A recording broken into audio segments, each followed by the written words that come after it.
नमस्कार दोस्तों, मैं सुभान शुक्ला स्वागत करता हूं आपका तक्षशिला ट्यूटोरियल के ऑनलाइन चैनल पर। दोस्तों, जैसा कि हम लोग लेसन पढ़ रहे हैं पी ब्लॉक के तत्व, जिसके आपके पिछले लेक्चर कवर कर दिए गए। और दोस्तों, आज का हमारा लेक्चर है लेक्चर नंबर 5.16। यानी दोस्तों, हमने पिछले लेक्चर आपके कवर किए थे, उसमें हमने लेक्चर नंबर 5.15 में ये बताया हुआ था कि क्लोरीन को कैसे बनाया जाएगा। और वहां पर हमने आपसे ये भी डिस्कस किया हुआ था कि क्लोरीन के बनाने की दो विधियां हमने आपको बताई थी। कौन कौन सी? डीकन विधि के द्वारा क्लोरीन बनाएंगे, या आप किसके द्वारा बनाएंगे? वैद्युत अपघटनी विधि के द्वारा क्लोरीन को बनाएंगे। सो दोस्तों, लेक्चर नंबर 5.15 में हमने ये देखा हुआ था कि डीकन विधि के द्वारा क्लोरीन का निर्माण कैसे किया जाएगा, इसको हमने बहुत ही अच्छी तरीके से समझा हुआ था। सो दोस्तों, आज हम बात करेंगे वैद्युत अपघटनी विधि के द्वारा क्लोरीन का निर्माण। दोस्तों, जितने भी टॉपिक यहाँ पर कराए जाते हैं वो सारे टॉपिक आपके लिए इंपॉर्टेंट होते हैं। सो हम पूरी उम्मीद करते हैं कि आप ऐसा कोई भी टॉपिक नहीं होगा जिसे आप स्किप कर देंगे। आप सारे टॉपिक को पढ़िए, उन पर अपनी समझ बनाइए, उन पर आप प्रैक्टिस करिए। पढ़ने से कुछ नहीं होता है, जब तक आप उस पर प्रैक्टिस नहीं करेंगे तब तक चीजें आप सॉल्व नहीं कर सकते हैं। सो दोस्तों, प्रैक्टिस बहुत ही ज्यादा इंपॉर्टेंट है। सो दोस्तों, बढ़ते हैं लेक्चर की तरफ और देखते हैं वैद्युत अपघटनी विधि के द्वारा क्लोरीन का निर्माण। जैसा कि हमें पता है, लेक्चर नंबर 5.15 में देखा था कि क्लोरीन का निर्माण दो विधियों के द्वारा किया जाता है, और डीकन विधि के द्वारा क्लोरीन का निर्माण बहुत ही ज्यादा इंपॉर्टेंट है, कई बार क्वेश्चन पेपर में आया हुआ है। सो दोस्तों, अगली विधि हमारी कौन सी है? वैद्युत अपघटनी विधि के द्वारा क्लोरीन का निर्माण। आखिरकार इसमें होगा क्या? इसमें होगा वैद्युत अपघटन। क्या कराएंगे हम? वैद्युत अपघटन कराएंगे। किसका वैद्युत अपघटन कराएंगे? सो दोस्तों, हमको यह जानना पड़ेगा वैद्युत अपघटनी विधि का मतलब है हमको वैद्युत अपघटन कराना होगा। जब भी किसी चीज का वैद्युत अपघटन कराते हैं तो वो क्या होती है? आयन में टूटती है। सिंपल सी बात है, वो क्या होगी? आयंस में टूटेगी। और आयन में टूटने के बाद हमको क्या मिलेगा, हमें ये देखना पड़ेगा। सो दोस्तों, स्टार्ट करते हैं। सो दोस्तों, जैसा हमने बताया, वैद्युत अपघटनी विधि में हमको अगर क्लोरीन बनाना है तो इसमें हमको क्या कराना पड़ेगा? वैद्युत अपघटन। और वैद्युत अपघटन हम कराएंगे किसका? पहले आप ओवरव्यू समझ लीजिए इसका। हम वैद्युत अपघटन कराएंगे ब्राइन का। किसका वैद्युत अपघटन यहां पर कराएंगे? हम ब्राइन का। अब ब्राइन क्या होगा सर? आयन में टूटेगा।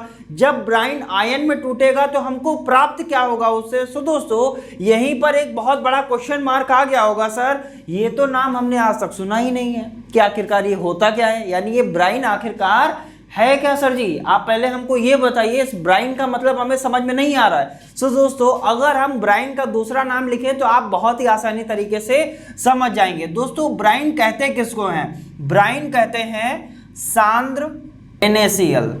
अब दोस्तों, सबको क्लियर हो गया होगा कि ब्राइन क्या होता है।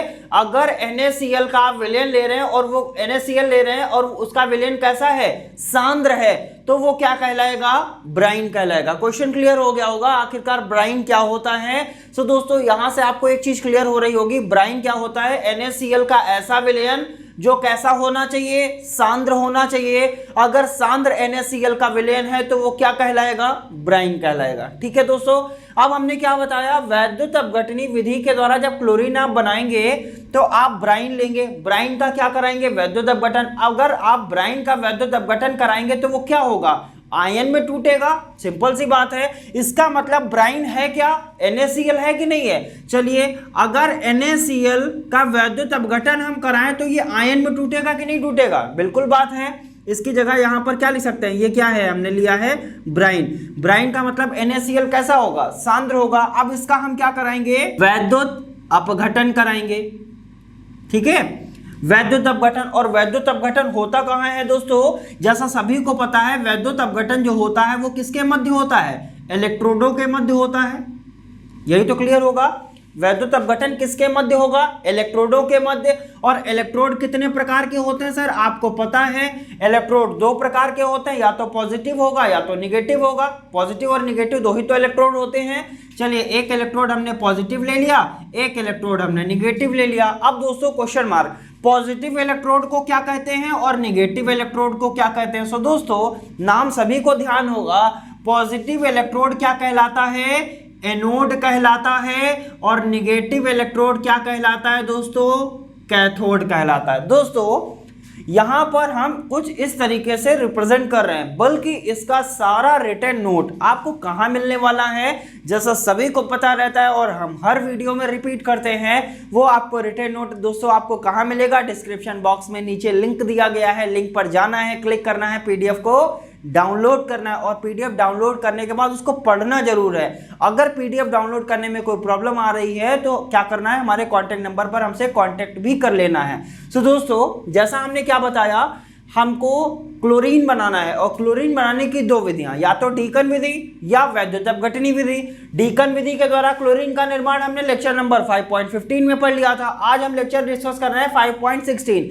अब वैद्युत अपघटन कराना है तो किसी चीज का तो वैद्युत अपघटन कराएंगे, तो हमको क्या पता चला सर, ब्राइन का हम वैद्युत अपघटन कराएंगे। अब क्वेश्चन मार्क आया सर ये ब्राइन होता क्या है, तो हमको क्या पता चला, जो सांद्र NaCl होता है वो क्या कहलाता है, ब्राइन कहलाता है। अब ठीक है, यहां तक कहानी क्लियर हो गया कि वैद्युत अपघटन कराना है, कराना किसका है, ब्राइन का। ब्राइन होता क्या है, सांद्र NaCl। चलिए अब सांद्र NaCl हमने ले लिया, इसका मतलब हमने यहां पर क्या ले लिया, ब्राइन ले लिया। अब इसका कराएंगे वैद्युत अपघटन। वैद्युत अपघटन किसके मध्य होता है, सो दोस्तों यहां से क्लियर हो गया, वैद्युत अपघटन जो होता है वो इलेक्ट्रोडों के मध्य होता है। अब इलेक्ट्रोडों के मध्य का मतलब क्या हुआ सर, इलेक्ट्रोड कितने प्रकार के, दो प्रकार के, दो ही इलेक्ट्रोड पढ़े होंगे, फर्स्ट ईयर में भी आपने पढ़े होंगे, या तो पॉजिटिव इलेक्ट्रोड होगा और निगेटिव इलेक्ट्रोड होगा। पॉजिटिव इलेक्ट्रोड को हम क्या कहते हैं, एनोड कहते हैं, और निगेटिव इलेक्ट्रोड को क्या कहते हैं, कैथोड कहते हैं। अब दोस्तों बात करते हैं NaCl का, हम करा रहे हैं वैद्युत अपघटन किसके मध्य, इलेक्ट्रोड के मध्य। कौन कौन से इलेक्ट्रोड, एनोड और कैथोड। अब जब इसका वैद्युत अपघटन कराएंगे तो ये किन आयनों में टूटेगा, सभी ने पढ़ा होगा सर, ये Na+ आयन में टूटेगा और ये Cl- आयन में टूटेगा। कुछ यही तो पढ़ा है, जब आप NaCl का वैद्युत अपघटन कराते हैं तो वो Na+ आयन देता है और Cl- आयन देता है। अब दोस्तों यहां से हमको एक चीज क्लियर हो गया कि इसका वैद्युत अपघटन कराने से Na+ और Cl- आयन मिलेगा, लेकिन इन आयनों से हमको मिलेगा क्या, हमको चाहिए क्या है, क्लोरीन चाहिए कि नहीं चाहिए। अगर हमको क्लोरीन चाहिए तो हम आपसे कहें कि ये क्लोरीन यहां पर दिया गया है, लेकिन ये क्लोरीन हमको कौन से इलेक्ट्रोड पर प्राप्त होगा, तो क्लोरीन के ऊपर कौन सा आयन है, निगेटिव, यानी ये निगेटिव किसके पास जाएगा, निगेटिव के पास जाएगा कि पॉजिटिव के पास जाएगा। तो आंसर क्या होगा सर, निगेटिव निगेटिव के पास जा नहीं सकता, क्योंकि वो क्या करेगा, प्रतिकर्षण करेगा। इसका मतलब क्या है, निगेटिव किसके पास जाएगा, पॉजिटिव के पास जाएगा। आप ऐसे भी समझ सकते हैं, निगेटिव किसके पास जाएगा, पॉजिटिव के पास जाएगा। इसका मतलब यहां से होगा क्या, क्लोरीन आपको प्राप्त कहां पर होगी, कैथोड पर प्राप्त होगी कि एनोड पर प्राप्त होगी। तो दोस्तों यहां से आपको क्लियर हो रहा होगा, जो क्लोरीन आपको प्राप्त होने वाली है वो कैथोड पर प्राप्त नहीं होगी, बल्कि कहां प्राप्त होगी, एनोड पर प्राप्त होगी। क्यों प्राप्त होगी, क्योंकि हमको प्राप्त क्या करना है, क्लोरीन ही तो प्राप्त करना है। चलिए दोस्तों देखते हैं कि ये क्लोरीन हमारी एनोड पर कैसे प्राप्त होगी। तो दोस्तों यहां से हम क्या ले लेते हैं, 2 टाइम्स ऑफ Cl- आयन ले लेते हैं। चलिए ठीक है, हमने Cl- कितने ले लिया, 2 ले लिए। अब सिंपल सी बात है, आप इस तरीके से भी दिखा सकते हैं, अगर दिखाना है तो 2NaCl दिखा दीजिए, 2 टाइम्स ऑफ Na+ और 2 टाइम्स ऑफ Cl-। दिखाने का तरीका आप कुछ भी दिखा सकते हैं, इस तरीके से दिखा देंगे तो ये क्लोरीन यहां से आपको प्राप्त करनी है। अब इस क्लोरीन से क्या होगा सर, इससे जो 2 इलेक्ट्रॉन, अब इस पर कितने इलेक्ट्रॉन है, यानी एक क्लोरीन पर 1 इलेक्ट्रॉन, तो 2 क्लोरीन पर कितने इलेक्ट्रॉन, 2 इलेक्ट्रॉन। ये 2 इलेक्ट्रॉन किसके पास चले जाएंगे, एनोड के पास चले जाएंगे। क्यों चले जाएंगे, क्योंकि इलेक्ट्रॉन पर क्या होता है, माइनस, और एनोड पर क्या होता है, प्लस होता है। माइनस और प्लस एक दूसरे को अट्रैक्ट कर लेंगे, इसका मतलब यहां से 2 इलेक्ट्रॉन क्या हो जाएंगे, क्लोरीन से निकल जाएंगे। 2 इलेक्ट्रॉन निकाल दिए कि नहीं निकाल दिए। जब क्लोरीन से 2 इलेक्ट्रॉन निकल गए तो इसका मतलब आपको प्राप्त क्या हो गया, Cl2 प्राप्त हुआ कि नहीं प्राप्त हुआ। और आपको यही तो प्राप्त करना था, क्लोरीन ही तो प्राप्त करना था। और ये जो क्लोरीन प्राप्त हुआ है ये आपको प्राप्त कहां हुआ है, तो दोस्तों यहां से क्या कर लेंगे, 2 इलेक्ट्रॉन माइनस, ये क्लोरीन जो आपको प्राप्त हुआ है वो कहां प्राप्त हुआ है, एनोड पर प्राप्त हुआ है। कहां प्राप्त हुआ है, एनोड पर प्राप्त हुआ है। अब दोस्तों यहां से चीजें हमको क्लियर हो गई। अब सिंपल सी बात है, क्लोरीन तो हमने प्राप्त कर लिया, लेकिन जब हम NaCl का सांद्र विलयन बनाएंगे तो उसमें कुछ ना कुछ तो जल होगा। बिल्कुल बात है, जब आप किसी चीज का विलयन बना रहे हैं तो उसमें कुछ तो मात्रा जल की होगी। जल का मतलब क्या होता है सर, H2O होता है। यही तो पढ़ा है आपने। जल का मतलब H2O, अगर H2O आयन में टूटता है तो आपने सबने पढ़ा होगा, ये जब आयन में टूटेगा तो या तो H+ आयन देगा और OH- आयन देगा, यही तो देता है। अब ये जो H+ आयन होते हैं ये कहाँ चले जाते हैं, ये प्लस वाला अब माइनस पर जाएगा कि प्लस पे जाएगा। सो दोस्तों प्लस वाला प्लस पर तो जाएगा नहीं, इसका मतलब एनोड पर नहीं जाएगा, कहाँ जाएगा, कैथोड पर जाएगा। कहाँ जाएगा, कैथोड पर। यानी हाइड्रोजन आपको प्राप्त कहाँ से होता है, कैथोड पर हाइड्रोजन प्राप्त होता है। कितना H+ होगा, 2 times of H+ plus OH-। चलिए दोस्तों यहां से देख लेते हैं, यहां से क्या लिख सकते हैं sir, 2 times of H+ gives out, 1 second, ये क्या करेगा, 2 इलेक्ट्रॉन्स को ले लेगा और यहां क्या दे देगा, H2 दे देगा, यही तो करेगा। 2 इलेक्ट्रॉन ग्रहण करके क्या बना देगा, हाइड्रोजन। और हाइड्रोजन आपको मिलेगी कहाँ दोस्तों, ध्यान रखिएगा, हाइड्रोजन जो आपको मिलेगी वो कहाँ मिलेगी, कैथोड पर मिलेगी। ठीक है। अब दोस्तों यहां से हमने देखा ये वाला H+ हमने यूज कर लिया और हमने Cl- यूज कर लिया। अब हमारे पास बचा क्या है, Na+ बचा है और OH- आयन बचा है, यही तो बचा हुआ है। यहां से Na+ बचा और OH- आयन बचा। अब ये दोनों आपस में क्रिया कर लेंगे, यानी Na+ और OH- आपस में क्रिया करके क्या बना देंगे, NaOH बना देंगे, सोडियम हाइड्रोक्साइड। यानी अब दोस्तों प्रोसेस आपको समझ में आ गया होगा कि वैद्युत अपघटनी विधि के द्वारा जब आपको क्लोरीन प्राप्त करना है तो सबसे पहले आप वैद्युत अपघटन कराएंगे, किसका कराएंगे, ब्राइन का कराएंगे। ब्राइन होता क्या है, सांद्र NaCl होता है। सांद्र NaCl का जब हमने वैद्युत अपघटन कराया तो हमने ये पाया सर वो Na+ देगा और Cl- देगा। आप चाहें तो यहाँ 2 लगाइए या चाहें तो आप 2 ना लगाइए, ठीक है, वो आपकी मर्जी की बात है। अगर आपको नहीं लगाने से समझ में आ रहा है तो अच्छी बात है, अगर लगाने से समझ में आ रहा है तो और भी अच्छी बात है। ठीक है। तो यहां से क्या हुआ सर, NaCl का जब आपने वैद्युत अपघटन कराया तो Na+ दिया और Cl- दिया, यहां से चीजें क्लियर हो गई। अब हमको प्राप्त क्या करना था, क्लोरीन। फिर हमने देखा क्लोरीन पर तो सर माइनस आयन है, इसका मतलब क्लोरीन कैथोड पर तो हमको मिलेगी नहीं, बल्कि कहां हमको मिलेगी, एनोड पर मिलेगी। जब हमको क्लोरीन एनोड पर मिलेगी तो हमने क्या देखा, ये क्लोरीन से 2 इलेक्ट्रॉन निकल के कहां चले जाते हैं, एनोड पर चले जाते हैं। जब जैसे ही एनोड पर जाते हैं तुरंत हमको वहां पर क्या मिल जाती है, क्लोरीन। और क्लोरीन हमको मिली कहां है, एनोड पर मिली है। अब दोस्तों बात करते हैं आगे की तरफ। जब हमने इसका विलयन बनाया, ब्राइन हमने जब बनाया तो उसमें कुछ तो जल मिलाया होगा, जल मिलाया, जल का मतलब H2O, और H2O जब आयन में टूटता है तो 2 टाइम्स ऑफ H+ और OH- देता है। अब बात करते हैं सर ये हाइड्रोजन प्लस है, हाइड्रोजन प्लस क्या करेगा, 2 इलेक्ट्रॉन को ग्रहण करके क्या बना देगा, हाइड्रोजन बनाएगा। ये प्लस वाला कहां जाएगा, माइनस के पास जाएगा। जैसे ही ये माइनस के पास गया तुरंत किस में कन्वर्ट हो गया, हाइड्रोजन में। हाइड्रोजन आपको कहां मिला, कैथोड पर मिला। फिर आपके पास बचा क्या सर, Na+ बचा था और यहां से OH- बचा था। ये Na+ और OH- आपस में क्रिया करके क्या बना देगा, NaOH बना देगा। यानी वैद्युत अपघटनी विधि के द्वारा जब आप वैद्युत अपघटन ब्राइन का कराते हैं तो आपको क्या प्राप्त होता है सर, क्लोरीन प्राप्त होती है, हाइड्रोजन प्राप्त होती है और सोडियम हाइड्रोक्साइड प्राप्त होती है। ध्यान दीजिएगा, क्लोरीन प्राप्त होती है, हाइड्रोजन प्राप्त होती है और सोडियम हाइड्रोक्साइड प्राप्त होती है। कब, जब हम ब्राइन का वैद्युत अपघटन कराते हैं। अब दोस्तों जरा देखिए, यहां से क्लोरीन प्राप्त हुआ, यहां से हाइड्रोजन प्राप्त हुआ और यहां से क्या प्राप्त हुआ, सोडियम हाइड्रोक्साइड प्राप्त हुआ। सो दोस्तों ये जो क्रिया होती है, ये जितनी भी क्रिया हमने यहां पर बताई है कि यहां से क्या प्राप्त होता है, कैसे प्राप्त होता है, ये सारी प्रक्रिया एक प्रकार के वैद्युत अपघटनी सेलों में कराई जाती है। कौन से सेल में कराई जाती है, ये सारी की सारी जो क्रिया होती है ये किस प्रकार के सेल में कराई जाती है, सेल का नाम है वैद्युत अपघटनी सेल। कहां कराई जाती हैं ये क्रियाएं, वैद्युत अपघटनी सेलों में कराई जाती हैं। अब दोस्तों ऐसा कौन सा वैद्युत अपघटनी सेल है जिसके माध्यम से हमको क्लोरीन प्राप्त होगी, तो दोस्तों हमको पढ़ना है लैंसेन का सेल। ठीक है, हेडिंग बनाते हैं और फिर देखते हैं कि आखिरकार क्या होता है ये। दोस्तों जैसा हमने आपसे अभी बात किया कि वो जो क्रियाएं होती हैं, जो अभी डिस्कशन हमने किया है, वो सारी क्रियाएं कहाँ होती हैं, वैद्युत अपघटनी सेलों में होती हैं। अब हमको कौन सा वैद्युत अपघटनी सेल पढ़ना है, सो दोस्तों आप लिखा हुआ देख रहे हैं नेल्सन वैद्युत अपघटनी सेल। इस सेल के बारे में हमको पढ़ना है, यानी इस सेल से हमको क्लोरीन आखिरकार कैसे मिलेगा। सो दोस्तों उसके लिए हमको क्या करना पड़ेगा, पहले एक फिगर बनाना पड़ेगा। सो दोस्तों हम यहाँ पर फिगर भी बनाएंगे और साथ साथ में बोलते भी रहेंगे ताकि चीजें आपको अच्छी तरीके से क्लियर होती रहे। अब दोस्तों ये सेल एक ऐसा सेल होता है जिसमें एक यू आकार की नली होती है।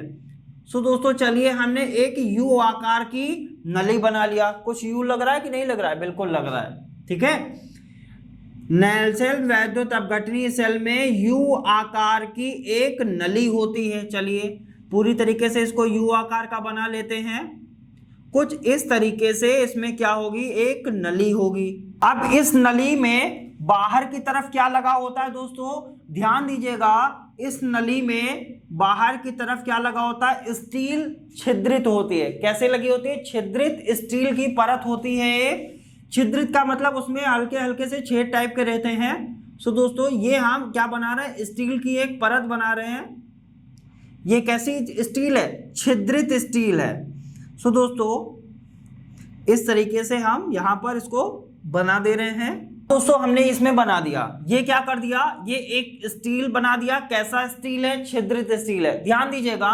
और इस यू आकार की नली में हमने क्या भर दिया, अंदर ब्राइन भर दिया। क्या भर दिया दोस्तों, ब्राइन। ब्राइन भरने से पहले एक चीज ध्यान रखिएगा, इसमें हम एक से पहले दोस्तों ध्यान रखिएगा, इसमें हम एक ग्रेफाइट की छड़ डुबोते हैं। क्या भरते हैं, इसमें ब्राइन भरेंगे और ब्राइन भरने के बाद इसमें एक छड़ डुबो देते हैं। वो छड़ किसकी होती है, ग्रेफाइट की होती है। अब इसमें हम क्या कर दें, इसमें हम ब्राइन भर दें। और ब्राइन का मतलब क्या होता है, ब्राइन का मतलब होता है सांद्र NaCl।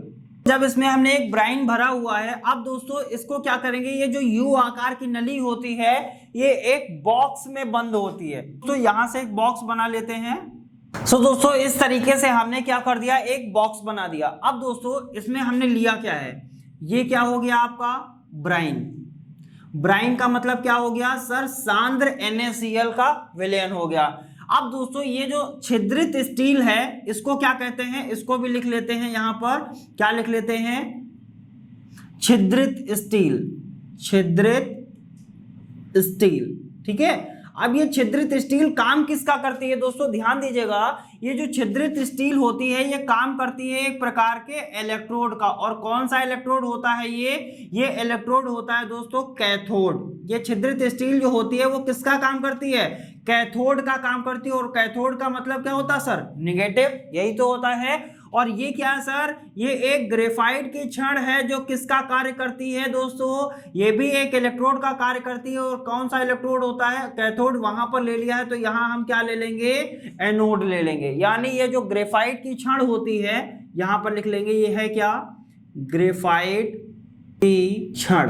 अब दोस्तों इतना हम समझ चुके हैं कि यहां पर क्या होता है, ये एक यू आकार की कांच की नली होती है जिसके बाहरी पृष्ठ पर छिद्रित स्टील होती है। ये स्टील की जो होती है वो कैथोड का कार्य करती है और जो ग्रेफाइट की छड़ होती है वो एनोड का कार्य करती है।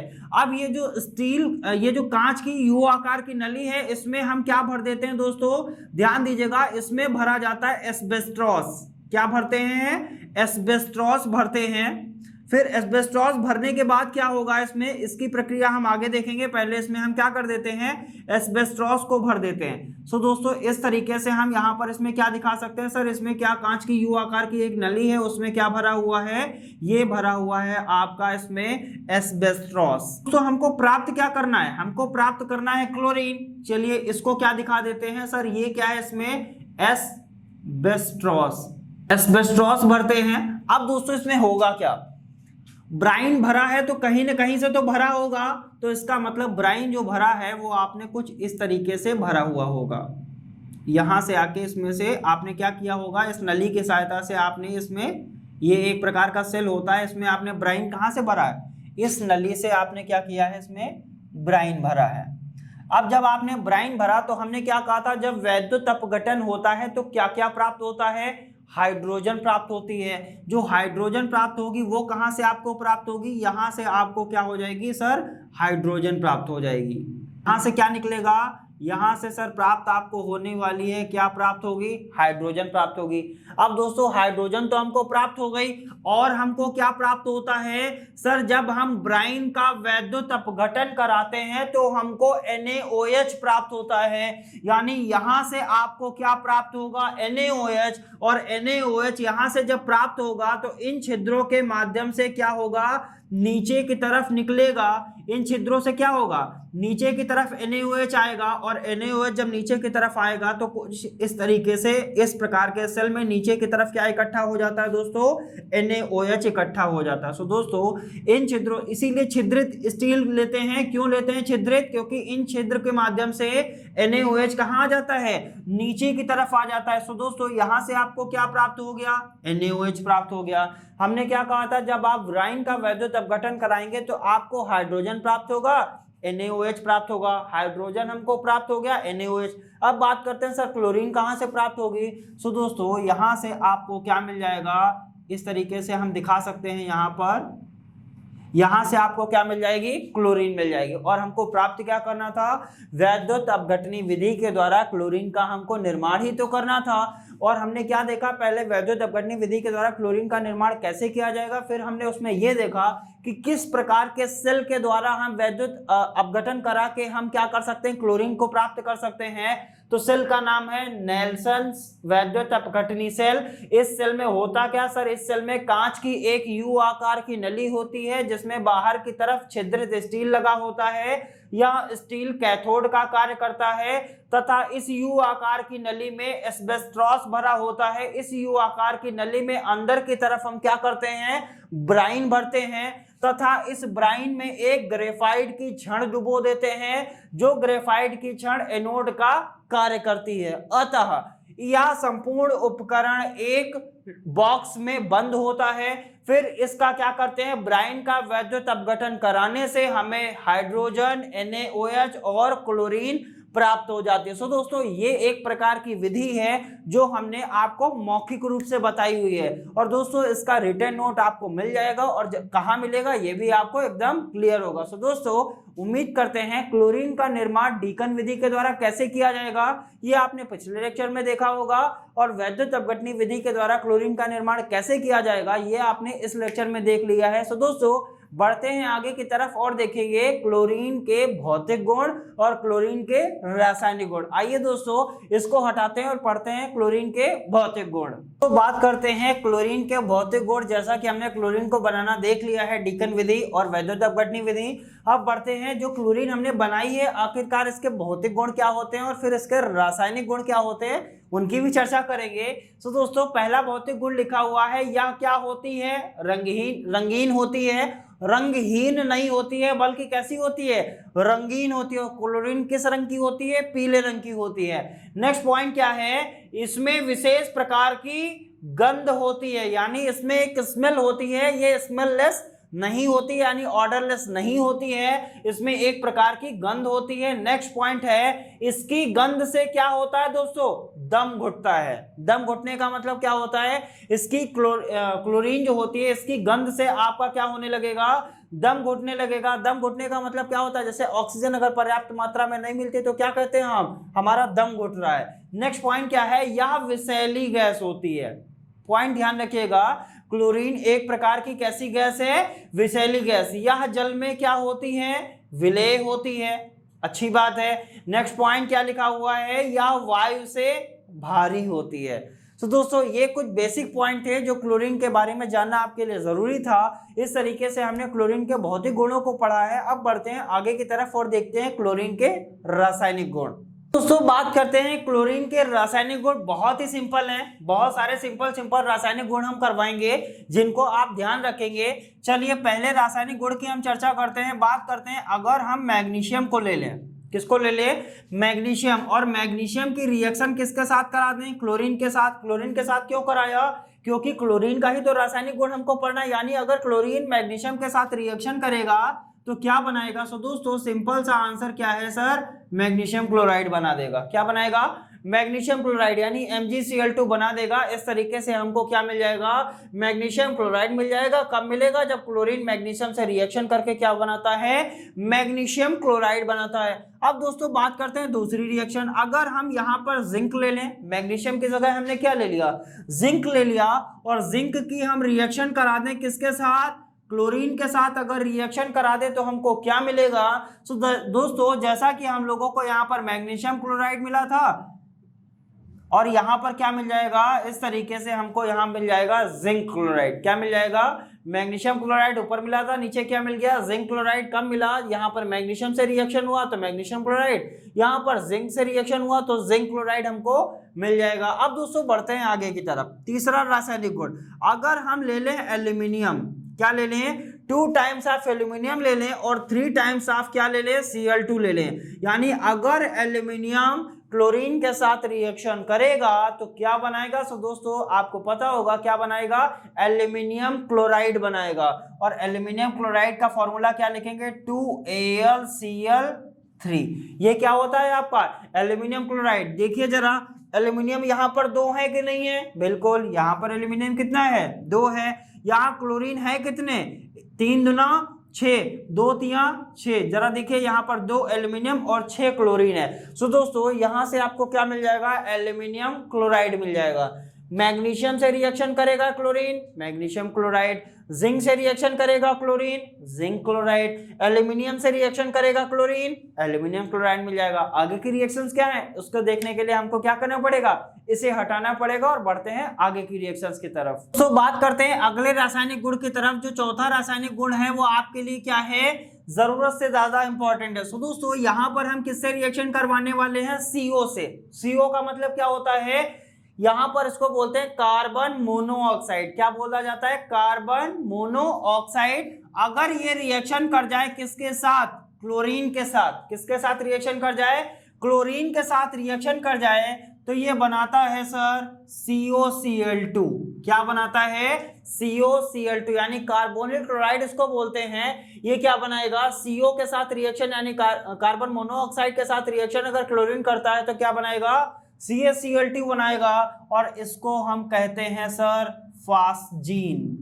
नाम ध्यान रखिएगा, इसे हम कहते हैं फास्जीन। और फास्जीन क्या होती है, कैसे बनाई जाती है, इसका भी डिटेल डिस्कशन किया जाएगा, लेकिन आगे के लेसन्स में किया जाएगा। फास्जीन भी आपके लिए इंपॉर्टेंट है। जिस तरीके से फास्फीन बनवाई थी, फास्फीन इंपॉर्टेंट है, इसी तरीके से फास्जीन भी आपके लिए बहुत ही ज्यादा इंपॉर्टेंट है। अब दोस्तों बढ़ते हैं आगे की तरफ। पांचवी रिएक्शन, अगर हम रिएक्शन करवाएं वाटर की क्लोरीन के साथ, किसके साथ रिएक्शन करवा दिया जाए, अगर वाटर रिएक्शन कर जाए यानी H2O क्लोरीन के साथ रिएक्शन कर जाए तो देगा क्या। सो दोस्तों यहां से आपको मिलेगा HCl।